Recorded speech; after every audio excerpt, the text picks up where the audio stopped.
High, দেশ এবং প্রবাস আমার প্রিয় সব ভাই বোনদেরকে আসসালামু আলাইকুম। আমি একটু গুরুত্বপূর্ণ কথা বলতে যাচ্ছি আপনাদের মাঝে। আপনারা সবাই ভিডিওটা মনোযোগ দিয়ে শুনবেন, তো উপকারে আসতে পারে। আসসালামু আলাইকুম সবাইকে।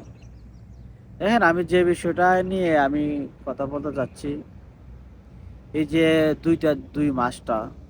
দুই মাস এখন যে চলতেছে আপনার অক্টোবর আর নভেম্বর, এটা অক্টোবর চলতেছে, সামনে নভেম্বর মাসটা। আপনারা সবাই এই মাসটা একটু সতর্ক থাকবেন, কেননা ওয়েদার চেঞ্জ হইতেছে, মৌসুম চেঞ্জ হইতেছে, এই কারণে মানুষ অনেকেই অসুস্থ হইতেছে। কেননা আমি নিজে অসুস্থ, দুদিন ধরে অনেক খারাপ ফিল করতেছি, কেননা সর্দি, বেশিরভাগটা ঠান্ডার সমস্যাটা হইতেছে। কারণ ওয়েদার চেঞ্জ হইতেছে, ওয়েদারের সাথে মানুষও অসুস্থ হইতেছে। তো এই জন্য আমার মেসেজটা দেওয়া আমার দেশ এবং প্রবাসী যে ভাইয়েরা আছেন, সবাই ভাই বোনেরা আছেন, আপনারা একটু সতর্ক থাকবেন এই সময়টায়। নিজের হেলথে একটু খেয়াল রাখবেন।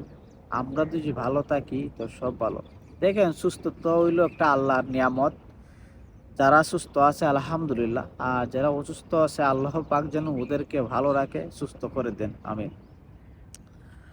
আর একটা জিনিস আমি আপনাদেরকে বলি, এই সময়টায় খাদ্যটাও একটু অ্যাভয়েড করে চলবেন। যেমন আপনার ঠান্ডা কোনো জাতের জিনিস খাওয়া যাবে না।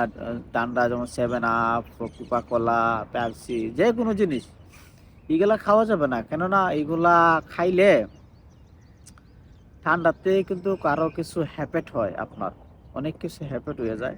কেননা ঠান্ডায় শরীরটারে আরও খারাপ করে। এর লাগি এই সময়টায় আপনার একটু সতর্ক থাকতে হইবে। হ্যাঁ, আপনারা বাড়তে গেছেন, বার থেকে গিয়ে সাথে সাথে গিয়ে আপনারা গোসল করবেন না, নাম্বার 1। নাম্বার 2, সাথে সাথে পানি খাইবেন না। যদি আপনি বার থেকে বাসায় যান, যাই একটু রেস্ট নেবেন, তারপরে পানি খাইবেন মন চাইলে।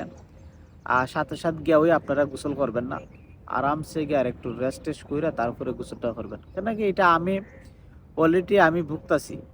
এই জন্য একটু ভিডিও বানানো, কারণ হয়তো আমার দ্বারাতে 1-2 জন মানুষ উপকৃত হবে। তো আমি একজন প্রবাসী, আমি দুবাই থেকে এই কথাটা বলতেছি আপনাদের উদ্দেশ্যে। তো আল্লাহ যেন সবাইকে ভালো রাখে, সুস্থ রাখে, এই কামনাই করি। তো আবারও আমি বিদায় নিচ্ছি। আসসালামু আলাইকুম ওয়া রাহমাতুল্লাহি ওয়া বারাকাতুহু। সবাই ভালো থাকবেন।